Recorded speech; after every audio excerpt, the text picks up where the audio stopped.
Bueno, buenas tardes a todos. ¿Se oye bien? No. Puedes subir, gracias. Buenas tardes nuevamente. Vamos a iniciar con la conferencia que se llama Innovación Educativa, Criterios y Tendencias. Esta conferencia pretende presentar un estudio acerca de innovación educativa liderado, digamos, por el Instituto IDIE, que es el Instituto de Innovación Educativa, resultado de una alianza entre la OEI y la Fundación Telefónica con sede en Brasil. Nos va a presentar el estudio Mila González, psicóloga, maestra en Ciencias de la Comunicación de la Universidad de Sao Paulo, máster en Gestión y Producción por la Universidad Carlos III de Madrid, y concentra sus estudios y en general su actividad profesional en el estudio de la educación y las nuevas tecnologías. Desde el 1998 Mila está metida en esto. Ha integrado el equipo del Laboratorio de Investigación acerca de Infancia, Imaginario y Comunicación. Entre el 98 y el 2009 estuvo en el Centro de Estudios, Investigación, Educación, Cultura y Acción, y entre el 2000 y el 2010 en Educarred de la Fundación Telefónica. Ha actuado como consultora en proyectos de educación y TIC, como profesora de posgrado, y en la actualidad pues, es responsable de la Gerencia de Educación y Juventud de la Fundación Telefónica en Brasil. Ok, ahora sí creo que se oye mucho mejor. Bueno, pues sin mucho más, darle la bienvenida a Mila, recordarles que el hashtag de esta presentación es almohadilla FT-al-piso EIE11 almohadilla 13, número 13. De modo pues que sin mucho más preámbulo, Mila, bienvenida, tenemos mucha ilusión que nos cuentes todo lo que han investigado en los últimos años.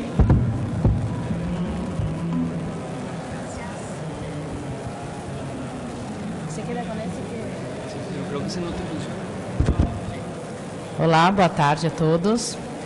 Vou falar em português.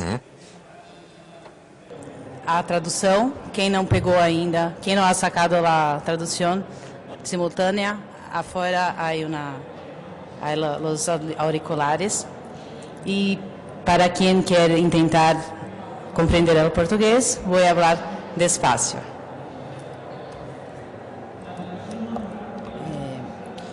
Bom, começar a contar, vou tentar fazer a fala em 40 minutos, para a gente conseguir ter um tempo de fazer, para vocês poderem fazer as perguntas e a gente poder fazer um debate nos últimos 20 minutos. Tá?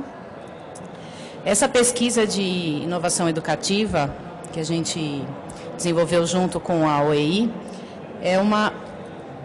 Tenho que primeiro passar aqui. A motivação dessa pesquisa. Primeiro, para a Fundação Telefônica, a área de educação da Fundação Telefônica, onde o Educarred é um dos programas, a inovação é um eixo estratégico. Então, essa foi a principal motivação para a gente construir essa pesquisa, entender o que quer dizer a inovação educativa. Isso para a gente era bastante importante.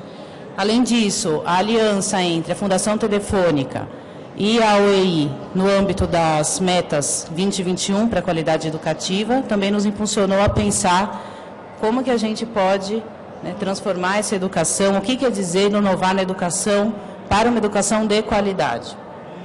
E a criação do Instituto, do IDI, como o Camilo já comentou, com a sede no Brasil, um instituto para estudos e desenvolvimento de inovação educativa no âmbito da América Latina, uma parceria entre a Fundação Telefônica e a OEI, para uma atuação no nível regional, mas com sede no Brasil. Então, as nossas perguntas quais eram? O que se entende pela inovação na educação? O que marca a diferença da inovação com qualidade? Então, quando a gente fala de inovação na educação, que acabou se tornando um modismo, então, a simples oferta de tecnologia numa escola, muitas vezes acaba sendo chamada de inovação. Então, essa escola tem computadores, ela tem uma educação inovadora. a gente questionou um pouco isso, né? Então, do que a gente está falando quando a gente está falando da inovação com tecnologias e com qualidade? Que tipos de tecnologias têm potenciais? Tem um potencial para provocar inovação? Como que a gente está produzindo inovação em projetos de educação? Como que os gestores se envolvem? Quais são os ambientes propícios para a construção de projetos inovadores? Então, essas foram as nossas perguntas iniciais e a investigação foi feita com o seguinte recorte. O âmbito foi nacional, nós pesquisamos projetos inovadores no Brasil, a educação pública e privada, então fomos buscar experiências que acontecessem na rede pública, mas também na rede particular. A educação básica, focamos na educação básica, não fizemos pesquisas que envolvessem o público universitário. E o foco nas 4 telas digitais, que são as telas que o Educarede também prioriza, principalmente por conta no âmbito das gerações interativas, que são internet, o celular, a televisão e os videogames, videojogos. Então, esse é o... Ai, desculpa que eu não passei aqui, mas tudo bem. Então, esse é o recorte da pesquisa e o alcance e os limites dessa pesquisa, né? Essa pesquisa não teve como objetivo fazer um ranqueamento de projetos melhores ou piores. Na verdade, nosso objetivo era localizar experiências concretas que se adequassem a alguns critérios de inovação. Então, não foi feito um ranqueamento, então, os melhores, os piores. A gente não fez, não era esse o objetivo da pesquisa. E também não era esgotar todos os projetos que existem, né? A gente sabe que, além desses projetos, muitos outros existem. Então, não quer dizer que nós conseguimos mapear todos os projetos inovadores com o uso de tecnologias no Brasil. Outra opção que a gente teve também foi de não enfocar, durante a pesquisa, projetos desenvolvidos pela Fundação Telefônica. Nós priorizamos conhecer projetos de outras instituições. Bom, então a gente teve 4 etapas na pesquisa. A primeira etapa foi a etapa de revisão bibliográfica. E os conceitos que a gente buscou revisar: inovação, no âmbito mais geral e não só na educação, então na administração, no mundo da indústria, da ciência, da tecnologia. A bibliografia de inovação e na educação, qualidade educativa, uso das tecnologias no contexto educativo e a natureza das tecnologias mais recentes. E nesse ponto, o relatório Horizons foi uma das referências mais fortes que a gente utilizou. Qual é o processo de desenvolvimento da pesquisa? Qual foi a metodologia? Primeiro, a gente fez um levantamento de projetos, né, e onde a gente buscou esses projetos? Nessas fontes que vocês estão vendo. Então, bases de dados de prêmios, buscamos prêmio Frida, prêmio Educarede, prêmio Microsoft, professores inovadores, prêmios do Ministério de Educação do Brasil, vários prêmios que já desenvolvem, que buscam, selecionam já bons projetos. Na própria internet, páginas de secretarias, páginas de instituições, investigações científicas e também na nossa rede base de contatos. Então, muitos pesquisadores, formadores de opinião, professores indicaram para a equipe projetos que eles consideravam inovadores. Então, essa foi a forma de coleta dos projetos. Com essa coleta de projetos, nós chegamos a 72 nomes de projetos. Desses 72 projetos, 60 a gente considerou que atendiam aos critérios iniciais que a gente buscava, então aí já foram descartados alguns. Para esses 64 projetos foi enviado um documento, um questionário, para que eles enviassem para os responsáveis dos projetos, enviarem informações sobre esses projetos. 50% praticamente respondeu, então aí a gente acabou ficando sem informação de praticamente 30 projetos. Desses que responderam, praticamente 100% eram pertinentes. A gente já fez uma avaliação mais profunda desses 26, selecionamos 11 projetos para um aprofundamento mais superficial, e 4 projetos aí sim, para um aprofundamento maior, de entrevista, de uma coleta maior de dados sobre a metodologia do projeto, e depois eu vou mostrar um pouco para vocês desses 4 projetos, que foram os que a gente se aprofundou mais. A organização dos resultados, em paralelo da coleta do conhecimento dos projetos, foi desenvolvido um sistema para a observação dos critérios da inovação com qualidade. A pergunta, né, o que é e como identificar a inovação tecno-educativa, sempre foi a principal pergunta que nos levou a organizar os resultados. Fizemos alguns debates, então a gente está nesse momento, a gente fez um seminário no Brasil, no primeiro semestre, onde a gente apresentou esses resultados, né, colocou a pesquisa no debate, trouxemos várias pessoas para comentarem e fazerem seus aportes. Nesse momento, a gente está fazendo a revisão do texto inicial do relatório para publicar o ano que vem. Então, esse relatório que a gente tem ainda é um relatório que a gente entende como um relatório preliminar, por isso que ele ainda não está publicado em livro. E a publicação dos resultados que já está prevista agora para o primeiro semestre do ano que vem. Essa apresentação que eu tenho aqui, ela é uma apresentação mais extensa. Eu não vou passar todos os vídeos e nem todos os slides, porque a gente não vai ter tempo, e aí a gente perderia a oportunidade do debate. Eu mantive os slides, porque essa apresentação vai ficar disponível no ambiente do congresso, do encontro, e aí depois, com calma, quem se interessar pode voltar e rever com todos os materiais, os links, os materiais que a gente tem aqui. Basicamente, esses 3 vídeos, que se a gente apresentar, a gente acaba consumindo 15 minutos da apresentação, discutem um pouco qual é como o conceito de inovação. Né? A inovação, ela precisa de tecnologia? Necessariamente não. Né? O que o vídeo vai citar a gente a refletir? Não necessariamente. Você pode ter muita inovação sem tecnologia. Às vezes a inovação é a tecnologia? Sim. Às vezes a própria tecnologia é a inovação. Então esses vídeos trazem essa reflexão. Na nossa referência, na revisão bibliográfica, a gente começou olhando o termo, né? Então, o que quer dizer inovar? E fomos ao dicionário. Então, inovar tem esse significado de converter em algo novo, né? Restaurar, trazer uma novidade, introduzir uma novidade, fazer algo como não se fazia antes. O efeito de inovar. E a revisão bibliográfica trouxe o que para a gente? Trouxe, pelo menos não na área da educação, mas na área da administração, se você vai estudar o conceito de inovação, ela está sempre muito ligado a resultado, né? A criação, geração de valor e resultado. Por que se inova na indústria? Se inova para obter melhores resultados. Resultados de venda, resultados de processo, e você sempre quer gerar um melhor resultado. Você tem as inovações, que são inovações disruptivas, que são aquelas inovações que inserem uma grande novidade, que mudam, de fato, algum paradigma, e a gente tem a inovação que é incremental, que seria uma inovação secundária.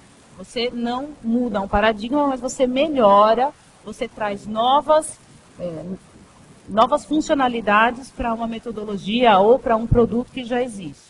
O celular é um bom exemplo, né? O celular é uma inovação disruptiva, porque ele mudou totalmente a forma com que a gente se comunica na telefonia. Agora, de um BlackBerry de um celular de 10 anos atrás para um BlackBerry de hoje, não é uma inovação, a gente não tem uma inovação disruptiva, aí sim é uma inovação incremental. Você tem melhorias no mesmo suporte, no mesmo aparato. Na educação isso também se aplica. Bom, ainda sobre a inovação. Né? A inovação, conforme a gente foi estudando, fica muito claro que é um fenômeno muito complexo e muito difícil de ser medido. né? Muitas vezes a gente não consegue, com os indicadores e sistemas muito lineares de monitoramento, fazer uma medição da inovação, né? De um processo inovativo. Por quê? Porque a inovação está intrinsecamente relacionada à mediação cultural, ao contexto onde ela acontece. Um processo inovativo em uma determinada comunidade, para um determinado público, não necessariamente é um processo inovativo para outro público. Então, a inovação, ela é muito contextual, né? Ela tem muito a ver com a comunidade onde ela está inserida. Por quê? Porque ela se relaciona com os hábitos, os estilos de aprendizagem, os conhecimentos prévios dessa comunidade, os contextos, as rotinas culturais e as crenças dessa comunidade. Então, quando a gente fala de inovação na educação com tecnologias, fica muito complicado você querer construir uma receita que vá servir para todas as escolas, né, ou para todos os contextos. Você precisa, sim, olhar para aquele contexto. E o que é uma inovação nesse contexto? Isso a gente chegou a essa conclusão através dessa revisão bibliográfica. Por isso, né, uma conclusão que a gente construiu, de forma genérica, a inovação pode ser considerada um processo social complexo que implica em mudanças em diferentes âmbitos, principalmente nas formas de atuar, de relacionar-se, de aprender a vida e de produzir. Então, não é um fenômeno simples. Como ele não é um fenômeno simples, para a gente fazer essa análise do fenômeno da inovação, a gente se perguntava como que a gente pode criar critérios, né, qual vai ser o modelo de análise que a gente vai construir para observar esses projetos e para sistematizar alguns critérios do que seja inovação educativa de qualidade. E aí a gente tem aqui algumas imagens de modelos que não cabem para esse tipo de análise, né? Então, por exemplo, aqui a gente tem um termômetro e a gente não... Mas o que ele faz? Ele só mede uma variável. Então, a medição de uma variável não cabe para a análise de um processo complexo. Esse outro exemplo também não caberia, né? Onde você coloca apenas duas variáveis ali se contrapondo. Isso também não era uma possibilidade. Esse gráfico aqui das bolinhas, a gente já começou quando a gente estava pensando, que desenho que a gente vai fazer? Qual é o formato desse sistema de análise? Algo parecido com as bolinhas, que aí já teriam dois eixos e um pouco mais de variáveis. A gente passou um pouco por esse modelo. Esse aqui foi o que mais se aproximou do que a gente construiu, que trazia já assim diversas dimensões, e aí foi ficando claro para a gente que a gente precisava separar algumas dimensões para fazer uma discussão mais aprofundada do que a gente viu que já existia em termos de inovação educativa com educação, nessa pesquisa na pesquisa bibliográfica que a gente fez, até que a gente chegou a esse modelo, que é o nosso modelo de flor, que a gente chama que é um diagrama, né? A gente chama de flor, e que não é uma matriz, né? Então, isso é importante a gente dizer. A gente não construiu uma matriz de indicadores de qualidade técnico-educativa. Isso a gente ainda não fez, quem sabe um dia a gente faça, mas esse não é o produto que a gente tem nessa pesquisa. Tá? A gente tem três agrupamentos de critérios com alguns descritivos que a gente entendeu que são importantes, que compõem esse modelo de análise. Então, quais são as três linhas que a gente colocou aqui? Primeiro, e aí também é importante explicar um pouco o gráfico, né? Então, a gente tem no centro, no miolo, a questão da inovação na educação. A primeira barreira a primeira camada, né, que seria o primeiro filtro que a gente decidiu olhar esses projetos, é a questão da qualidade na educação. Então, qual é o sentido desse projeto em relação a uma educação de qualidade? Que aspectos esse projeto tem que cuidam da qualidade da educação nesse projeto. Então, independente de tecnologia, independente de tudo. Então, pensando na educação, os objetivos da educação, né, que a gente quer desenvolver as competências, equidade, relevância, como esse projeto se relaciona com esses critérios. Então, esse é o primeiro filtro. Num segundo filtro, que é a camada lilás, que é a camada da integração, como que as tecnologias estão organizadas para serem utilizadas nesse projeto de forma sustentável. Então, a escola tem a infraestrutura necessária, a tecnologia que esse projeto requer, ela é sustentável, ela é viável, as tecnologias estão acessíveis aos professores nesse projeto. Então, como que a escola se preparou? Todos utilizam? Como que é o planejamento para o uso das tecnologias nesse projeto? A comunidade se envolve? Qual que é o papel do gestor da escola nessa organização? Então, tem toda essa interface da integração das tecnologias. E, por fim, né, na última camada da flor, estão as tendências tecnológicas, que aí a gente se baseou bastante no relatório Horizons, como as tendências de tecnologia que esse relatório levanta, que são tendências para curto prazo, de 0 a 2 anos, de 2 a 4 anos e de 4 a 6 anos. Então, as tecnologias, e aqui eu acho bem interessante, porque em paralelo a tudo isso, a gente também foi se envolvendo bastante com a metodologia do TEPAC, que a Judy hoje trouxe para a gente, né? E aqui acho que a gente também fez essa mesma opção, né? A adoção da tecnologia em si, ela é a última camada da flor, e não a primeira. Né? Do mesmo jeito que ela coloca que quando você vai fazer o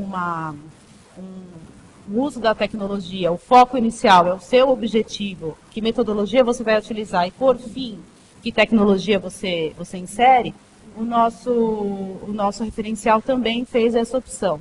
Então, no centro, a qualidade de educação, depois, como a escola está organizada, como o projeto, e não só a escola, porque a gente também acaba tendo projetos que extrapolam os muros das escolas, como vocês vão ver, né, como a educação como a instituição está organizada para utilizar essas tecnologias, e depois, que tecnologia que cabe nessa atividade. E aí, seguindo essas tendências que eu comentei. Bom, não vou falar assim com muito detalhe em cada uma dos aspectos, porque a gente precisaria de mais tempo para poder fazer isso, mas eu vou só contar um pouco para vocês, né, esse aspecto da qualidade. Tem são 12 aspectos que a gente observa, né, na qualidade, e são aspectos que a gente tirou de alguns documentos importantes, né, por exemplo, o documento das metas 2021 da OEI, documentos de referência da Unesco e também de uma instituição brasileira, Ação Educativa, que desenvolve um projeto de indicadores de qualidade de educação no Brasil. Então, aí são, genericamente, né, não vou conseguir falar com muito tempo, o que a gente está querendo observar, o que a gente entendeu como aspectos de uma educação de qualidade.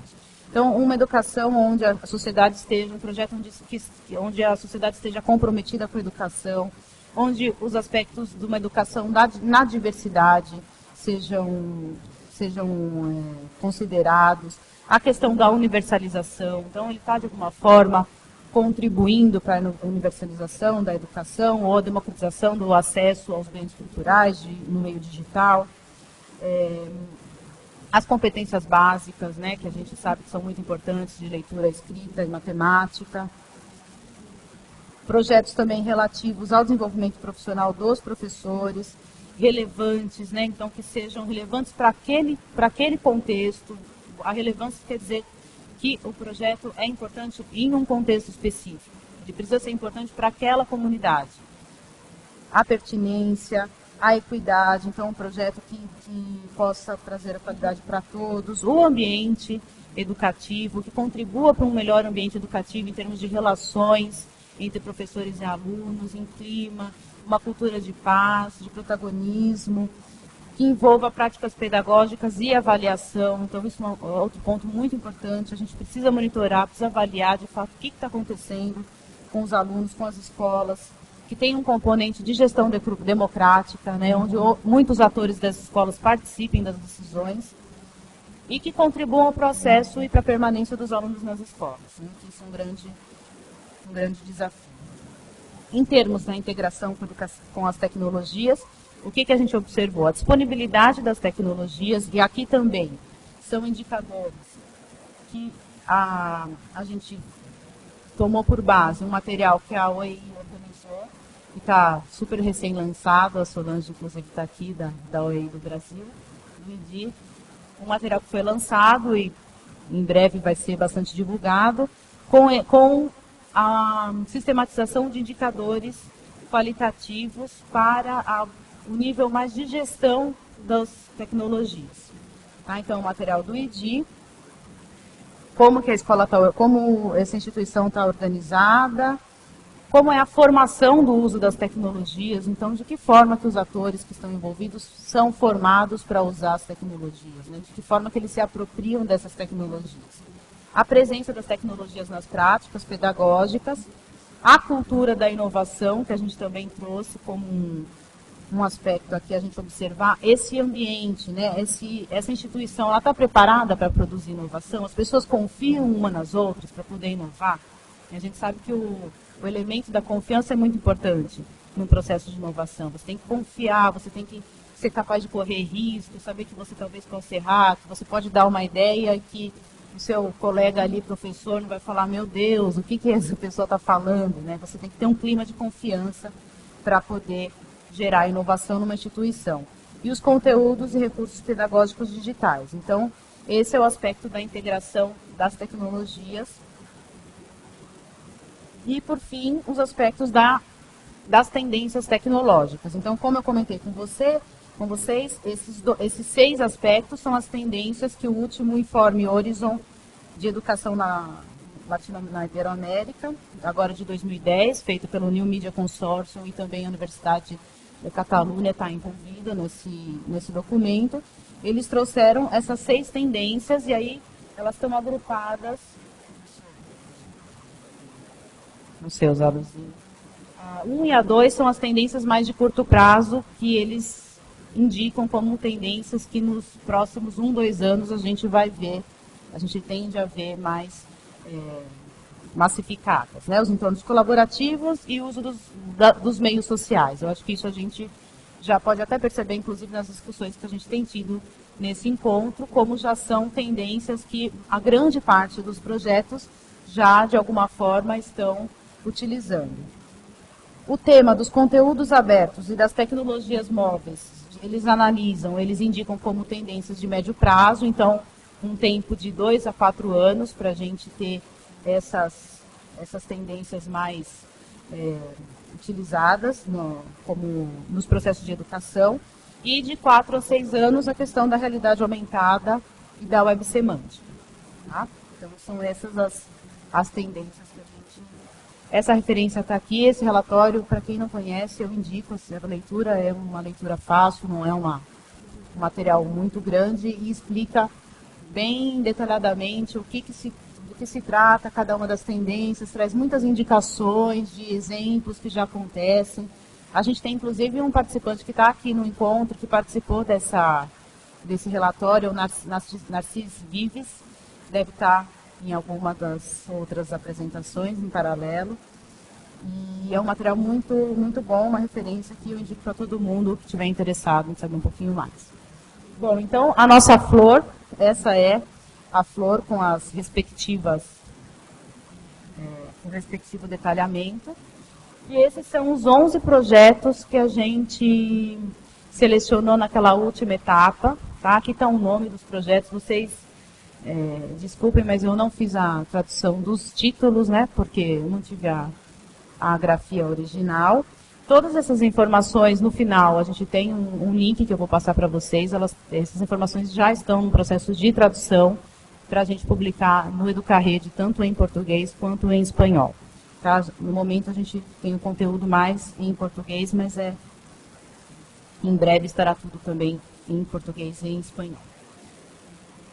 Então agora eu vou mostrar para vocês um pouquinho dos 4 projetos que a gente aprofundou, tá? Para vocês entenderem e visualizarem um pouco de que tipo de experiência a gente acabou selecionando, tendo em vista esses critérios. Esse primeiro projeto de cartografia dos sentidos, ele é feito em parceria com uma universidade, e aí, fazendo até um gancho com a última fala que o Luciano fez na outra sala, a gente observou sim que muitos desses projetos, que são os projetos que a gente acabou considerando como mais inovadores, são fruto de parcerias entre a universidade, a escola, algumas empresas também. Então, essa junção de diferentes instituições, né, que cada um tem o seu espaço na sociedade, a sua missão, o seu modo de operar, quando se juntam para produzir inovação na educação, muitas vezes são os projetos que mais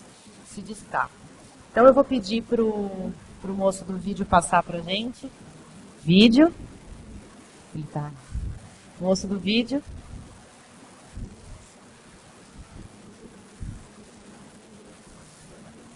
Ele vai passar, é curtinho, é 1 minuto. Eu vou... Bom, vocês estão entendendo bem o português? Não preciso nem fazer a tradução das palavras. Se tiver dúvida, vocês perguntam.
Esse material a gente produziu para o seminário que a gente apresentou no Brasil em junho, então por isso que ele está com essa identidade visual. E eu vou passar os vídeos, porque a gente já está com quase 15 minutos para terminar, e senão a gente não vai conseguir fazer o debate. Então, pode passar, por favor, o próximo, Rio de Janeiro.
Mais 2.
Bom, gente, vamos abrir para perguntas, se vocês querem, tem alguma dúvida, querem saber alguma coisa, algum tempo.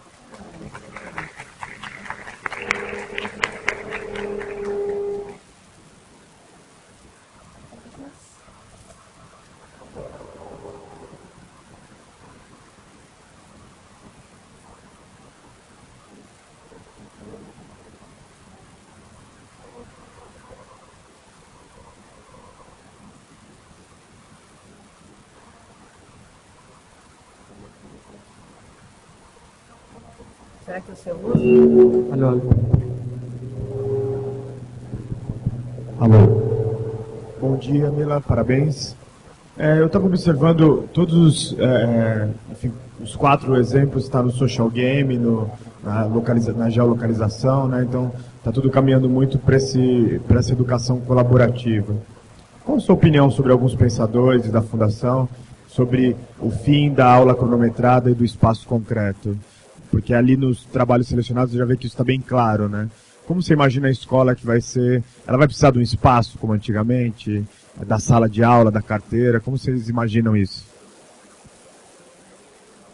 Bom, primeiro eu vou começar já dizendo, eu defendo a escola. Eu adoro a escola foi um lugar fundamental para mim, para o meu desenvolvimento. Não sou a favor das teorias que dizem que não teremos mais escolas. Eu acho que a gente precisa mudar o que acontece dentro das escolas. Mas a escola como um espaço de socialização, de encontro, de estabelecimento de relações, valores, intercâmbio cultural, limites, né, papéis, responsabilidades, eu acho ela é fundamental.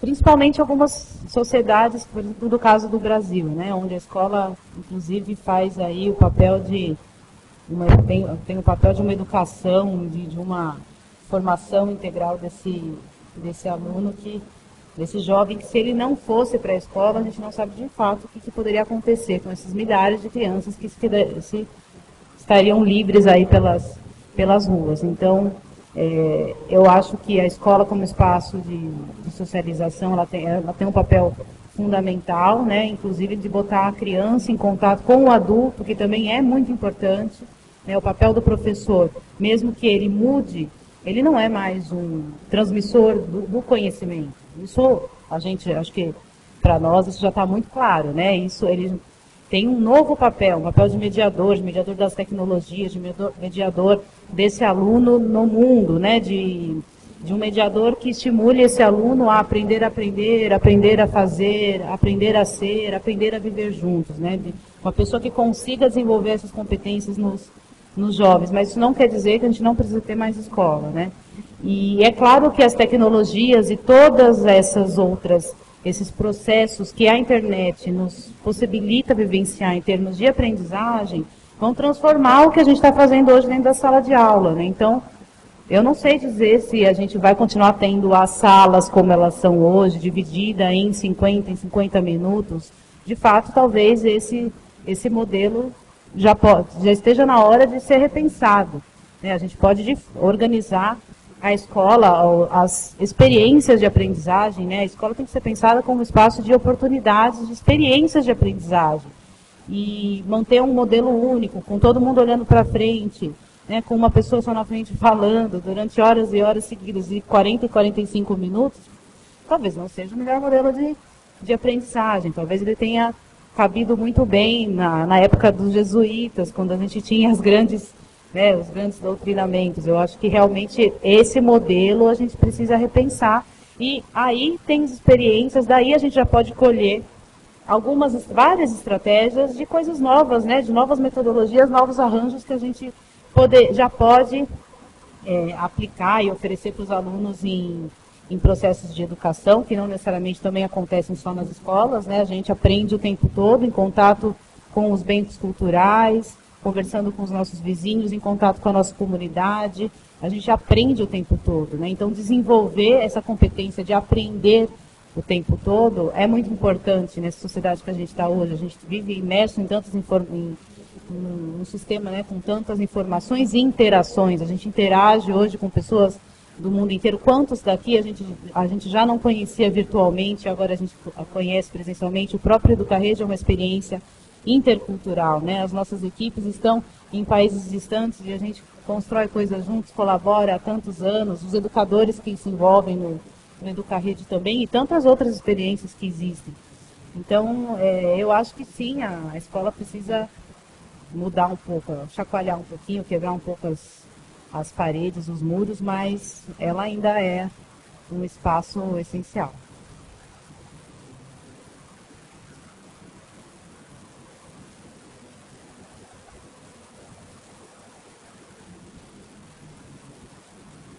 Vocês pensaram em currículo, em conteúdo, currículo? Mantém o que está aí ou o conteúdo é revolucionário? Que eu vi por aqui teses de que acabam currículos, acabam programas e a coisa acontece, né, com essa multi-oferta que o mundo digital oferece. A proposta de vocês é esta ou vocês pensam coisas diferentes? A nossa proposta, na verdade, foi observar e tentar entender o que existe. E quando eu comentei a importância da gente considerar o contexto, aí eu acho que um pouco da discussão do currículo pode ser linkada aí por um pouquinho por essa vertente. A gente tem experiências ótimas de utilização de currículos com bons resultados de aprendizagem e a gente também tem experiências de não utilização mais de um currículo e sim mais pelo que vem, o que o aluno traz, a questão do construtivismo, que também resultaram em aprendizagens, né? Então, o currículo em si, talvez não seja a questão, mas é o que eu faço, se eu tenho um currículo, o que eu faço com isso, né? O que eu sou capaz de construir, mesmo tendo um currículo. E eu digo isso porque quando a gente leva essa questão essa discussão do currículo para a área de educação, né, e quem trabalha com essa questão das tecnologias, educação e tecnologias, ainda muitas vezes em alguns campos de educação mais conservadores, ainda a gente tem uma certa um movimento um pouco refratário, e se a gente vai nesse discurso de que vamos abolir o currículo, às vezes a gente até causa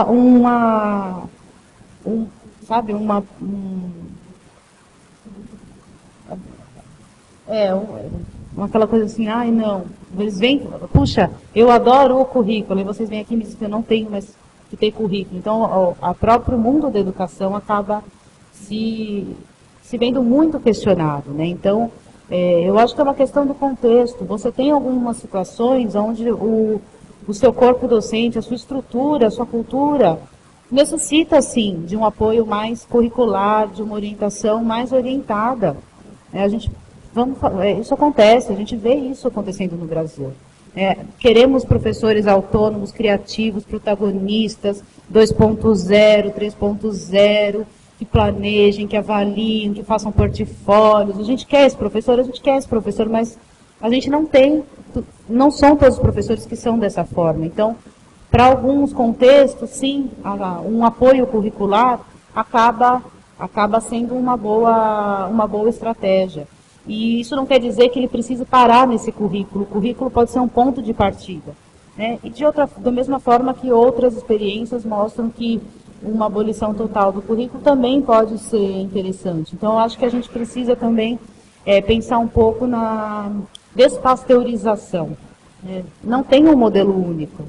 A gente precisa pensar nessa realidade, naquele contexto, o que é uma inovação naquele contexto que garanta que eu estou desenvolvendo bons cidadãos críticos, preparados para enfrentar, para participar nesse mundo onde eles estão inseridos. E aí as estratégias vão ser várias, às vezes com currículo, às vezes sem currículo. Não tem um formato único, não tem uma resposta sim ou não, ou isso ou aquilo. Avaliação, como é que fica? Avaliação, como é que é feita? Bom, o que se cobra ou não se cobra, o que se quer? E como avaliar se conseguiu isso que se quer? Bom, primeiro, para você avaliar, você tem que saber qual é o seu objetivo. Os guardiões do tempo. Muito claramente, você tem que saber o que você quer, né, o que eu quero desenvolver nesse aluno, e eu vou ter que acompanhar se esse aluno alcançou ou não, se ele se desenvolveu.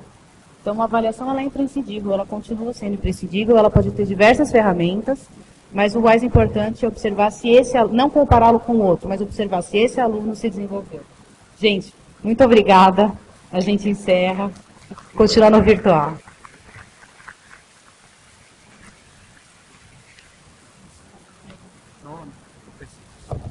Bueno, darle las gracias, Mila, muchísimas gracias. Yo creo que fue muy ilustrativo pues esta investigación en la que básicamente se estaba buscando qué entendemos por innovación educativa. Creo que quedamos con unas categorías muy claras, el tema de tendencias, integración y calidad. Yo creo que nos va a poder permitir aterrizar este concepto de innovación educativa que se ha vuelto tan famoso.